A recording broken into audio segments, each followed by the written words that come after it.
Hi students, today I am going to deal the topic microelectrodes from the type of electrodes, biopotential electrodes, the microelectrodes, and I am going to deal with the electrical activity of heart. Electrical activity of heart. Upon completion of this presentation, you will be able to understand the concepts of microelectrodes, types of microelectrodes, metal microelectrodes, micropipette microelectrodes, and electrical activity of heart, the structure of the heart, and circulation of blood through the heart.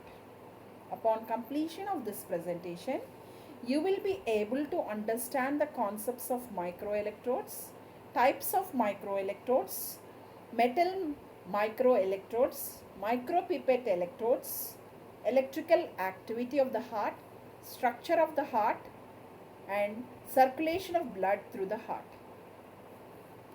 Microelectrodes.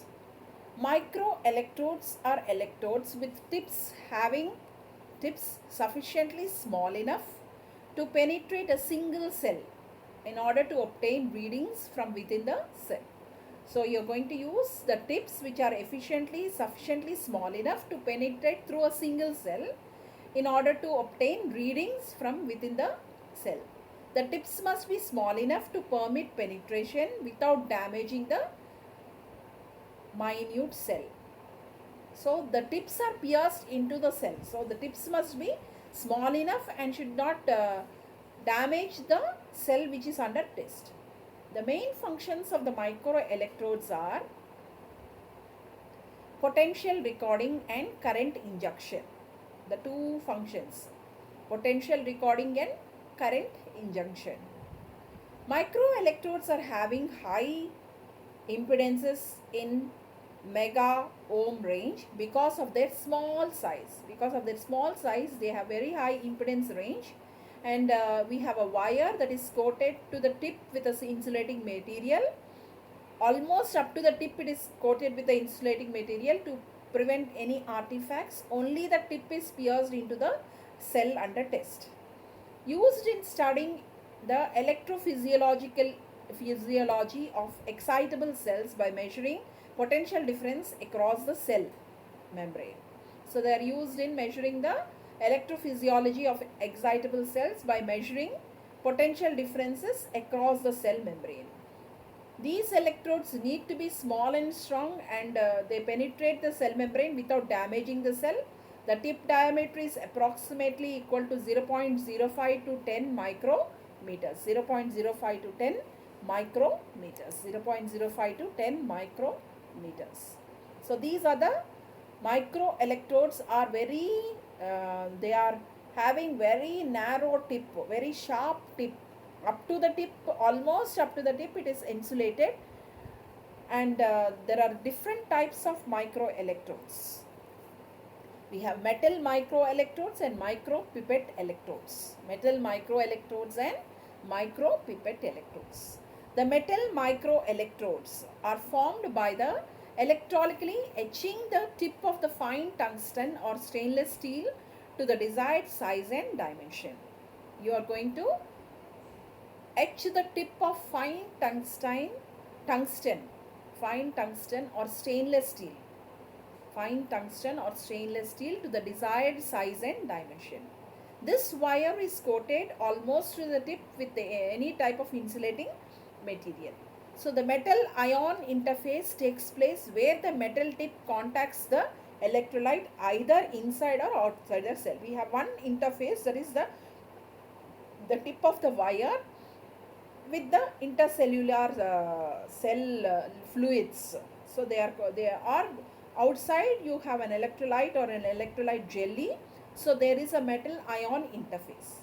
The main features of metal microelectrodes are they have very good S/N ratio, that is signal to noise ratio, strong enough to penetrate, and they have high biocompatibility.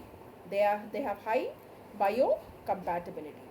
They are having very good signal to noise ratio. They are strong enough to penetrate, and they have high biocompatibility. So this is a figure of a microelectrode, how it appears. The microelectrodes, you can see in the figure there is a narrow tip there. We have figure A, B, C. The first one is a glass microelectrode which have glass capillary and potassium chloride electrolyte is used, and silver chloride wire is used. The second one, you have the metal and the insulation material outside, and the third one you have a exposed recording electrode, insulated leads are there, and bonding pads are there. These are the different types of this is the structure of a metal microelectrode. The second one is your micropipette electrode. Micropipette type of microelectrodes is a glass micropipette with its tip drawn out to the desired size. Okay, you have a pipette with the tip drawn out to a desired size. So micropipette type of microelectrodes is a glass micropipette with its tip drawn out to the desired size. The micropipette is filled with an electrolyte which should be compatible with the cellular fluids. It is filled with an electrolyte which is compatible with the cellular fluids. A micropipette is a small and extremely fine pointed pipette used in making micro injections. They are used for injection purpose, as I told you earlier. So micropipette is a small and extremely fine pointed pipette used in making micro injections. This has dual interface. One interface consists of a metal wire in contact with the electrolyte solution inside the micropipette. So it has a dual interface. Dual means two interfaces, whereas in the metal microelectrode we have only one interface, that is metal and electrolyte interface. But here we have two interfaces. One interface consists of the metal wire in contact with the electrolyte, and the second interface is between the electrolyte inside the pipette and the fluid inside or immediately outside the cell. So we have two interfaces here in this micropipette electrode. One is the glass, the metal wire in contact with the electrolyte solution which is present in the micropipette, and the second interface is between the electrolyte inside the pipette and the fluids inside or immediately outside the cell. Fluids inside or immediately outside the cell. So this is your glass micropipette figure. The figure shows a glass micropipette. A is the the structure of the glass pipette. So silver and silver chloride wire plus potassium chloride is the electrolyte which is used. Has very low junction potential and hence very accurate for DC measurements. So you have a glass micropipette electrode filled with an electrolytic solution. So A is the section of the fine bore glass capillary. The figure A represents the section of the capillary micropipette. Inside you can see the third figure shows the actual structure. A is the section of the fine bore glass capillary.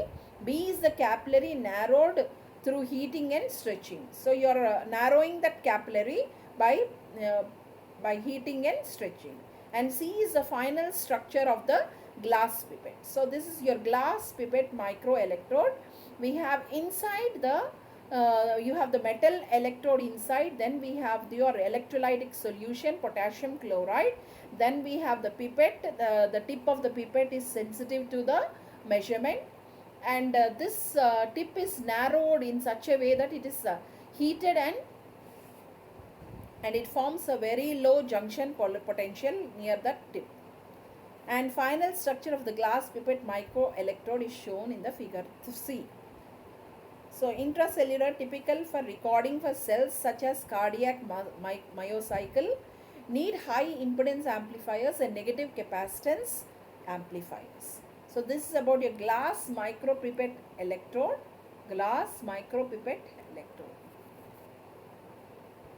Coming to the next topic of discussion is your medical equipment. There are several medical equipment is the instrument which is used for diagnostic and measurement purpose. So there are several types of medical equipments which we see in the field of medicine. They are basically classified into two types: diagnostic medical equipments and treatment equipments. They are mostly classified. Medical instruments are mostly classified into two types: diagnostic medical equipment and treatment equipment. Diagnostic equipment includes medical imaging machines used to aid in diagnosis. So, by the word diagnosis, diagnosis means to find out. So, diagnosis equipment includes medical imaging machines which are used to aid in diagnosing to find out. Like for example, ultrasound and MRI machines, PET and CT scanners, and X-ray machines. All these are diagnostic equipment. Then we have the treatment equipments include infusion pumps, medical lasers, and LASIK surgical machines. All these are treatment instruments. Treatment equipment includes infusion pumps, medical lasers, and LASIK surgical machines. So medical equipment are classified into two basic types. That is, first one is your diagnostic equipment and second one is your treatment equipment. Diagnostic equipment includes medical imaging machines used to aid in diagnosis, and treatment equipment includes infusion pumps, medical lasers, and LASIK surgical machines. Diagnostic medical equipments. The various diagnostic medical equipments are X-rays, X-ray machine, ECG machine, EEG machine, EMG machine, ultrasound machines, CT scan machines. Still so many are there. These are some of the various diagnostic medical equipments. A few of them I have represented. They are like X-ray machines, ECG machine, EEG machine, EMG machine, ultrasound machines, and CT scan machines. Among this, the most commonly used diagnostic medical equipments which you are going to study in your syllabus, as per the syllabus, you are going to study the three famous diagnostic or most commonly used diagnostic medical equipments. That is the ECG machine or electrocardiograph, EEG machine or electroencephalograph, and EMG machine, it is called electromyograph. You are going to study about the three most commonly used diagnostic medical equipments which is included in your syllabus. There are still so many diagnostic medical equipments, among which you are going to study about ECG, electrocardiograph, EMG, EEG, electroencephalograph, and EMG is electromyograph. What is ECG machine or electrocardiograph? ECG machine or electrocardiograph, it measures the electrical activity of the heart. When you are suffering with any heart problem, immediately the doctor will ask us, he will say refer to take the ECG report. Take the ECG report. Analysis, you need to analyze the electrical activity of the heart. So you are asked to take ECG. So what is this ECG? It is electrocardiogram. It measures the ECG machine. It measures the electrical activity of your heart. During this examination, heart rate can be recorded as well as the regularity of the beats can be recorded. Two things will happen. The heart rate and the regularity of the beats are also noted down. These two key indicators of any issues in the heart. These two are the key indicators. The rate of heartbeat and the regularity of the beat. And the regularity of the beat will indicate any issues in the heart. So physicians can even read an electrocardiograph to determine the size and position of each heart chamber. And finally, a major use for the electrocardiograph is to diagnose damage to the heart and the impact and efficacy of the drug treatment or device implant. All these can be done using the electrocardiograph. By seeing the ECG waveform, the physician is able to diagnose any damage to the heart or the impact and efficacy of the drug treatment or the device implant.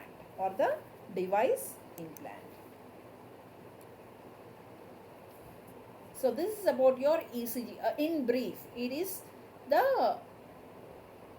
will give you the measure of electrical activity of the heart. ECG machine gives the measure of the electrical activity of the heart. Then comes the next is your EEG machine or electroencephalograph. EEG stands for electroencephalography, which is an electrophysiological process to record the electrical activity of the brains. Okay. So earlier we have studied ECG is for the study of electrical activity of the heart. EEG is the record of the electrical activity of the brain. It is typically non-invasive. We know we have studied about two methods, that is invasive and non-invasive. With the electrodes placed along, non-invasive means without any surgery. So this is a non-invasive method with electrodes placed along the scalp. Although invasive electrodes are sometimes used as in the electrocardiography.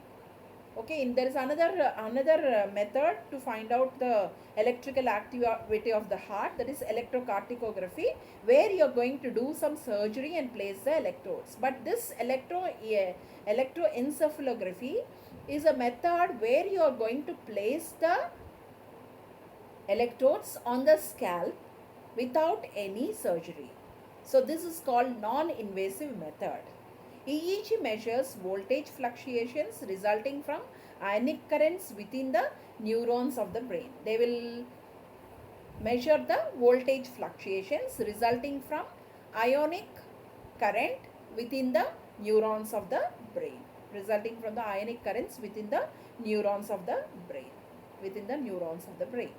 So EEG is most often, what is the purpose of using this EEG? It is used to diagnose epilepsy. Which causes abnormalities in the EEG reading.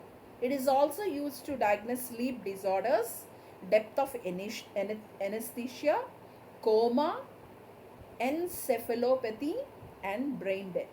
All these can be identified using EEG. EEG is the most often used to diagnose epilepsy, which causes abnormalities in EEG recording. It causes some abnormalities in the recording. There will be change in the waveform produced, which I will be dealing when I am dealing the EEG machine.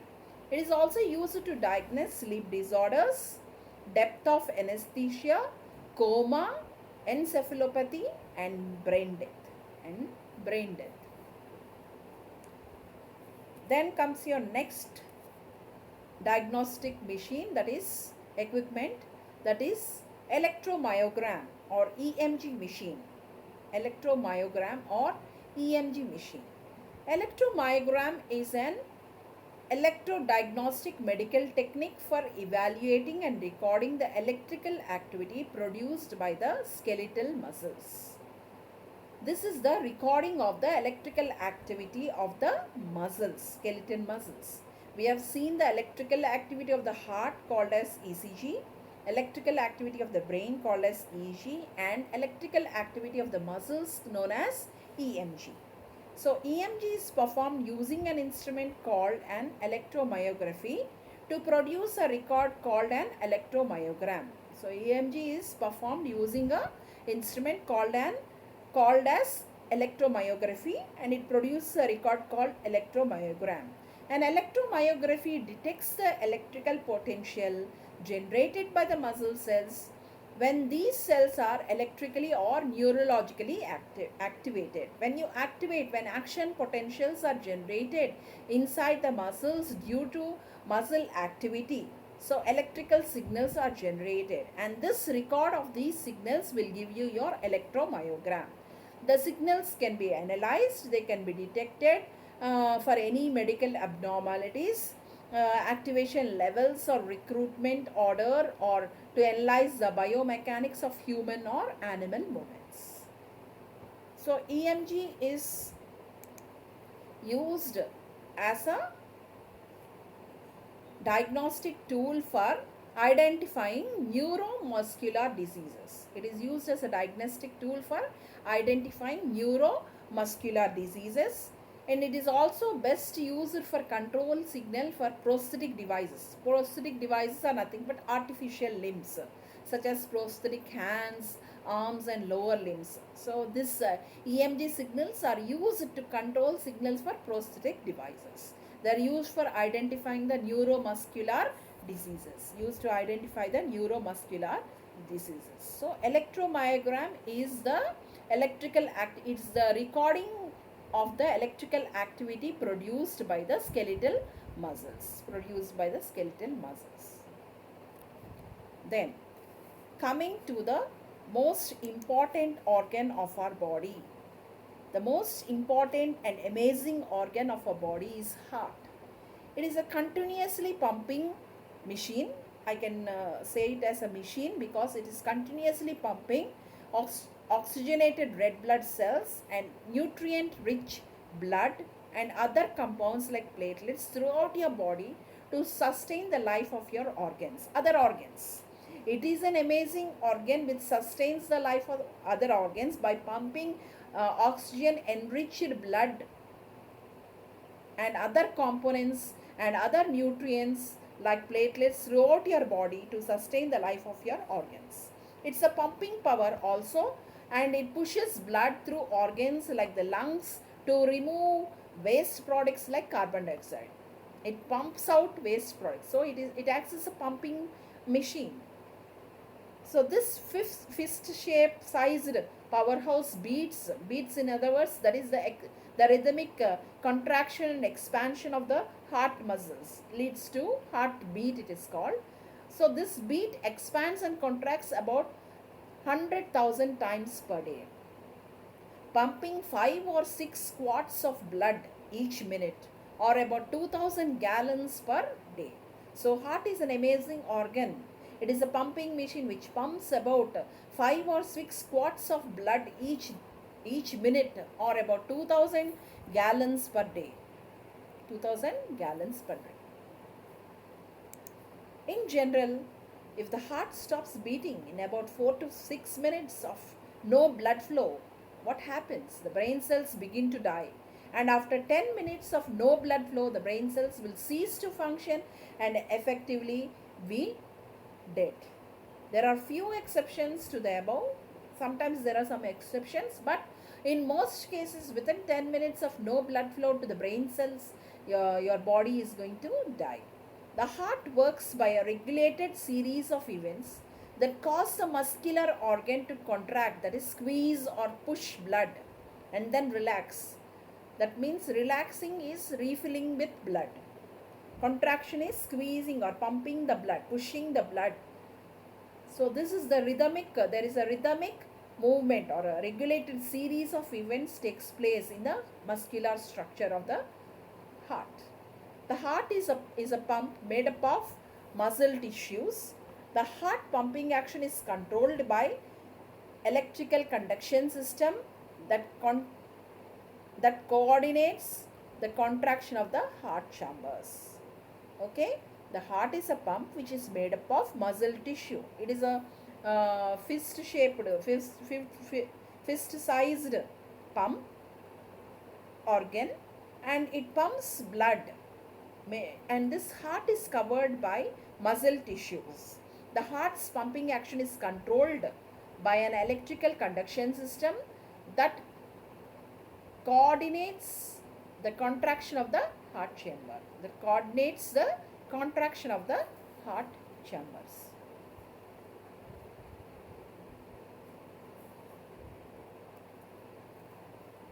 So heart and its chambers. Our heart contains 4 chambers: the left atrium, left ventricle, right atrium, right ventricle. So these are the 4 chambers, the 2 upper chambers and 2 lower chambers. The upper chambers, the right and the left atria, receives incoming blood. Okay, upper chambers, that is the upper chambers are called the atria and the lower chambers are called the ventricles. So the upper chambers, the left and the right, they receive incoming blood. The lower chambers, the right and the left, ventricles pump blood out of the heart. The heart valves serve as gates to keep blood flowing in the right direction. So heart is a chamber. You can see in the next figure there. So this is the heart, structure of the heart. The heart contains 4 chambers, 2 upper chambers and 2 lower chambers. The upper chambers are left and right ventricle, left and right atria, and the lower chambers are left ventricle and right ventricle. So from, you can see in the figure, from the veins, superior vena cava at the top, from the upper body, okay, and also the blue colored, it is represented by the blue color of blue color, superior vena cava from the upper body, and also to the right we have pulmonary artery to the left lung, all this. So you are receiving interior, in the at the bottom you can see inferior vena cava from the lower body. So but blood is pumped into the, it comes and enters both the chambers, upper chambers, the right and the left atria, right and the left atria. So how the heart begins to beat, how this pumping action, how the circulation takes place, this you need to study. So an electrical stimulus is generated in a special part of the heart muscles called, so before that, as I told you, heart is divided into 4 chambers. The 2 upper chambers and the 2 lower chambers. The 2 upper chambers and the 2 lower chambers. The right atria, it receives blood from the veins of the, it receives blood from the body and pumps it into the right ventricle. The right ventricle pumps the blood through the lungs where it is oxygenated. The oxygenated enriched blood then enters the left atrium from which it is pumped into the left ventricle. So blood from the body parts, it enters the right atrium, and this right atrium, it pumps the blood into the right ventricle, and from there, from the right ventricle, it pumps the blood into the lungs where it gets oxygenated, where the blood gets oxygenated. Then the oxygenated blood, it enters the left atrium. It enters the left atrium. Left atrium is in the top half of the lung, of the heart. Left atrium. And then from the left atrium, it is pumped into the left ventricle. It is pumped into the left ventricle. From the left ventricle, the blood is pumped into the body parts, throughout the body parts. So this is the working action of your heart chamber. So how does the heartbeat occurs? Because the way, so what actually is happening in the heart? An electrical stimulus is generated in a special part of the heart muscles called sinus node. It is also called as sinoarterial node. There is a node called sinoarterial node. So what is actually happening?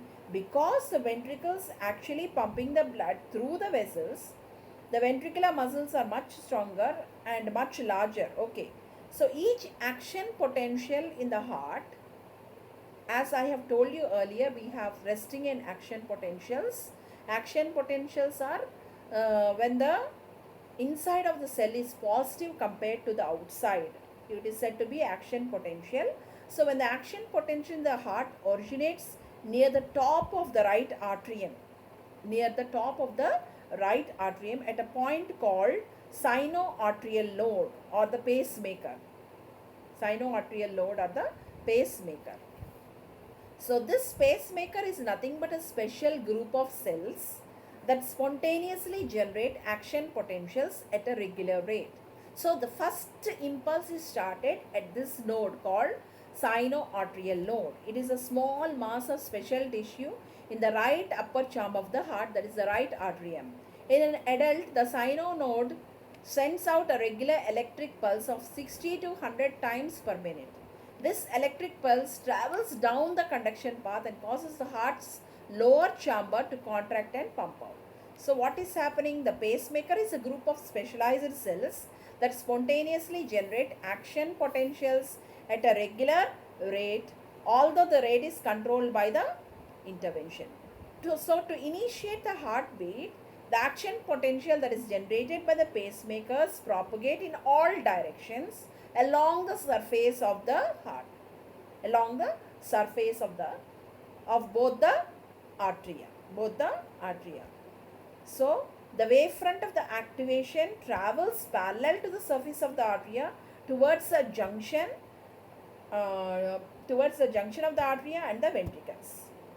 Towards the junction of the arteria and the ventricles. And that junction is called AV node. So what is happening? The right and the left arteries are stimulated. First the impulse starts at the pacemaker cells, that is the sinoarterial node.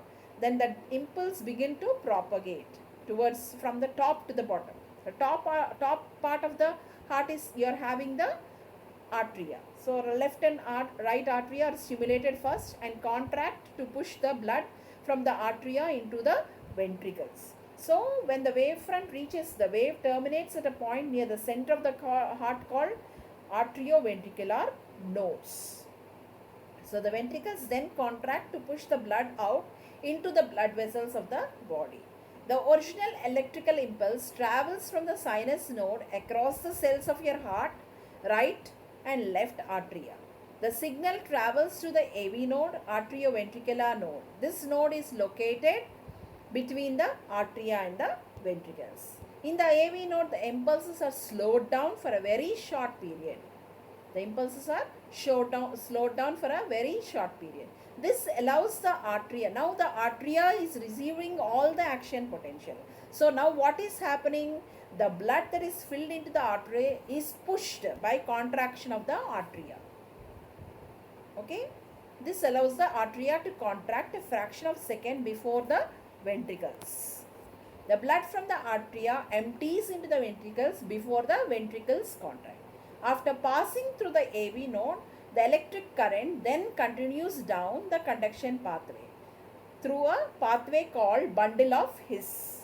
Okay, as I told you, after the stimulus is reaching the AV node, at this point there are certain fibers, special fibers which act as a delay line to provide proper timing between the action of the arteria and the ventricles. So when the electrical excitation has passed through the delay, it is rapidly spread to all parts of both the ventricles by a bundle of His called Purkinje fibers, which are divided into two branches to initiate action potential simultaneously in the powerful muscular structure of the ventricles. So after the impulse is started and it reaches the AV node, the electrical current then continues down the conduction pathway through a pathway called the bundle of His and into the ventricles. The bundle of His divides right and left pathway to give electrical stimulation to the right and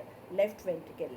So normally at rest, the heart contracts about 60 to 100 times a minute depending upon your age. So in general, your heart rate is slow as you age. It slows down as your age increases. Your heartbeat rate slows down as your age increases. So this is the circulation of the blood, how it is represented. So the lungs, pure blood from the left atrium and the left ventricle is distributed to the body parts. Left atrium, left ventricle. See, it is represented by the red color. The red color indicates pure blood. After oxygenation, after the blood is pumped into the lungs, it gets oxygenated. This oxygenated enriched blood is pumped into the left atrium and then to the left ventricle. And from that left ventricle, it is pumped to the body parts, various organs, except the lungs. Again from the organs, it goes to the impure blood. It returns back to the right atrium, and then right atrium is filled. Once the right atrium contracts, the right atrium is pushes the blood into the right ventricles. So impure blood flows from the body part to the right atrium and then to the right ventricle. Upon contraction of the right ventricle, the blood will be pumped back into the lungs for oxygenation. This is the circulation of blood. This is the process of circulation of blood. This is the process of circulation of blood. So pure blood flows from left atrium and it comes down to left ventricle. From the ventricle it is distributed to the body parts, and after it is utilized by the body parts, the impure blood will flow from the body parts into the right atrium, and from the right atrium into the right ventricles, and from the right ventricles again it is pumped into the lungs for oxygenation. So this is a cyclic process. So you can see clearly in the picture how the blood is being circulated, circulation of blood. So superior vena cava and inferior vena cava, the two veins which gets pure impure blood coming from the body parts, superior part of the body and inferior part of the body, all are coming into the right atrium. From the right atrium they go into the right ventricles. After the contraction of the right atrium they get filled in the right ventricles. From the right ventricles they go into the lungs. Before going into the lungs, you are having your pulmonary artery which carries the impure blood into the lungs. So in the lungs the blood gets oxygenated. After it comes out there, you can see here now. From the lungs it goes into the left atrium. From the left atrium it goes into through the mitral. The mitral valve will be opened, and the oxygen enriched blood from the left atrium it goes into the left ventricles, and through the aorta once again the oxygen enriched blood will be distributed into the body parts. Will be distributed into the body parts. So this is the circulation of blood through the heart. The circulation of blood throughout the heart. So during this process of contraction and expansion of the heart chambers, there exists heartbeat. Okay. So blood pressure. Blood pressure is the blood force per unit area acting on the walls of the blood vessels. So it is a potential acting through resistance of arterial vascular paths. It's a good indicator of cardiovascular system status. So blood pressure indicates the cardiovascular system status of your body, of your heart. It provides warnings of high BP to provide treatment. So you need to measure the blood pressure very frequently. So events in heart related to blood pressure. What are the events that are taking place? We have two events, the systole and the diastole.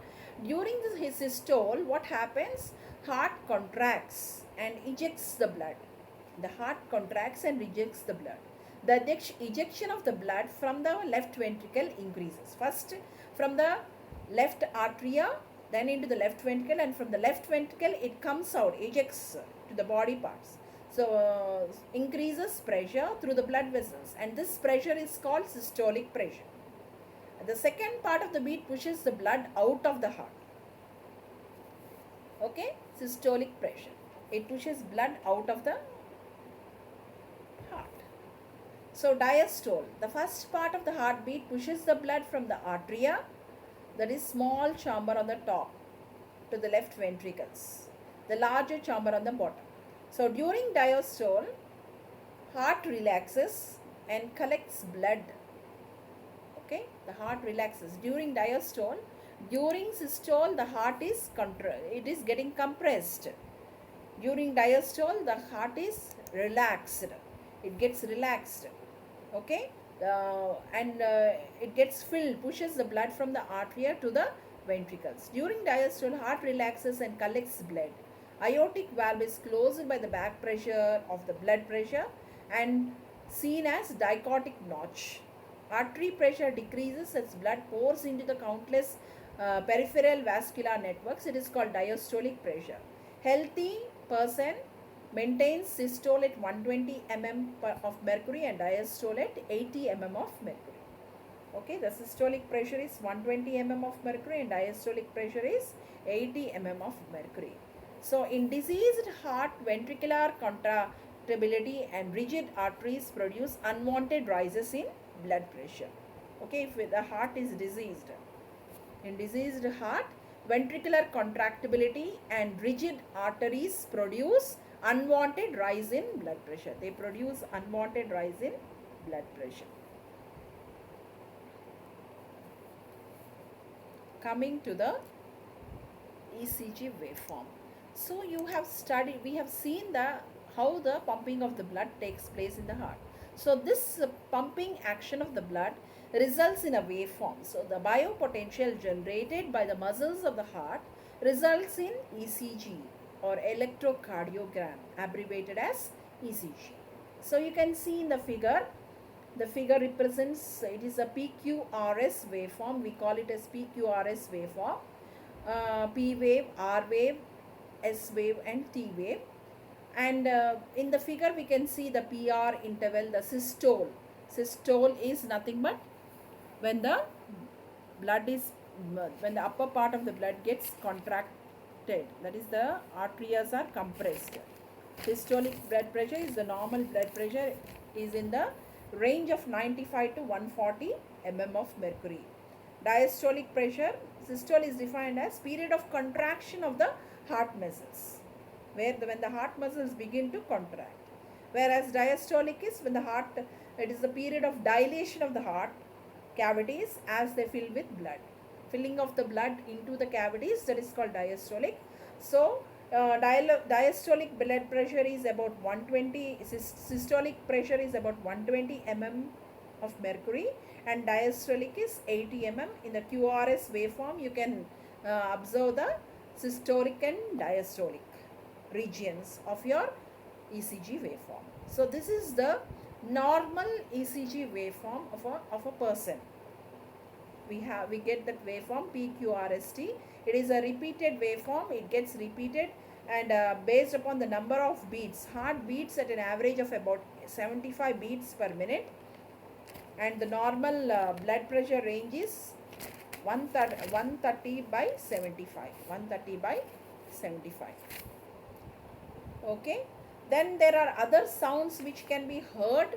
The heart sounds we can hear the heart sounds by using a stethoscope. You can observe the heart sounds.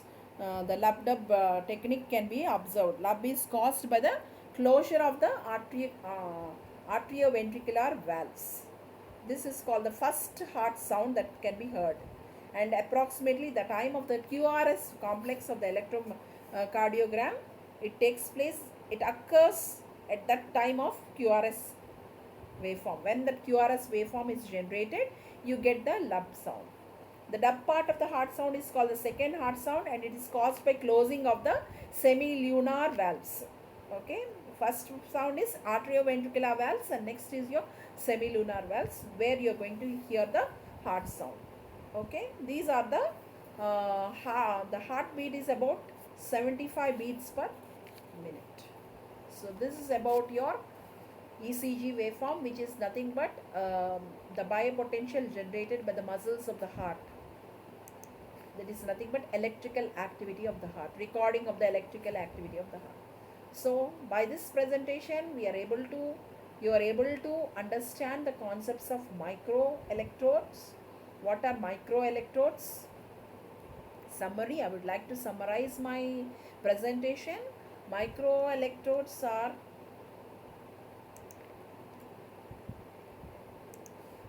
electrodes with tips having the size of micrometers there. The tip diameter is about 0.5 to 10 micrometers, where they can be used to penetrate to single cell in order to obtain readings from within the cell. In order to obtain readings from within the cell, you are going to use the microelectrodes. There are two types of microelectrodes. Metal microelectrodes are formed by electrolytically etching the tip of the fine tungsten or stainless steel to desired size and dimensions. We have only metal ion interface exists in metal microelectrodes. There is a second type of microelectrodes, that is micropipette type of electrodes, are glass micropipettes with its tip drawn out to the desired size.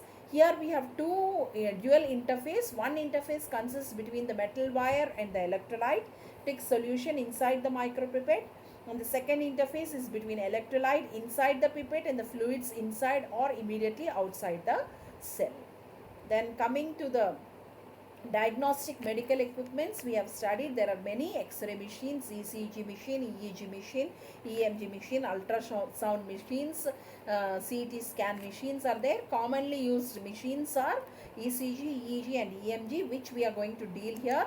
ECG machine gives the measure of the electrical activity of the heart, whereas EEG is electroencephalography, which is an electrophysiological process to record the electrical activity of the brain, and EMG is the electrodiagnostic medical technique for evaluating and recording the electrical activity produced by the skeletal muscles. Heart is an amazing organ. It consists of 4 chambers, right and left, 2 upper chambers and 2 lower chambers. The 2 upper chambers are called the atria and the 2 lower chambers are called the ventricles. The lower chambers, the upper chambers receive the incoming blood, and the lower chambers, the ventricles, pump the blood out of the heart. The heart valve serves as gates to keep the blood flowing in and out. So when an electrical stimulus is generated in the special group of cells called pacemaker cells or SA node, the upper part, the right atria, will receive the stimulation, right and left atria, and the blood is pumped into the ventricles. And this from the ventricle at a point called AV node, which is located between the atria and the ventricles, the impulses are slowed down for a very short period of time, and blood from the atria empties into the ventricles before the ventricles contract. After passing to the AV node, the electrical current then continues down the conduction pathway through the bundle of His to give electrical stimulation to the right and the left ventricles. So when the stimulation is given to the right and the left ventricles, the blood begins to be pumped to the body parts. So this is how the circulation of blood takes place. And blood pressure is very important. It is used for measurement. It is used for warning of high BPs to provide treatment. It is a good indicator of cardiovascular system status. And systolic and diastolic blood pressures. Systolic pressure, when the heart contracts and ejects the blood, it is called systolic pressure. And when the heart is filled with the blood, it is called diastolic pressure.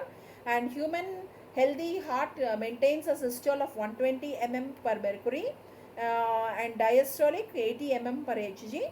And the waveform that is generated by the muscles due to the electrical activity of the heart muscles, or the biopotentials generated by the heart muscles, is called ECG waveform or electrocardiogram.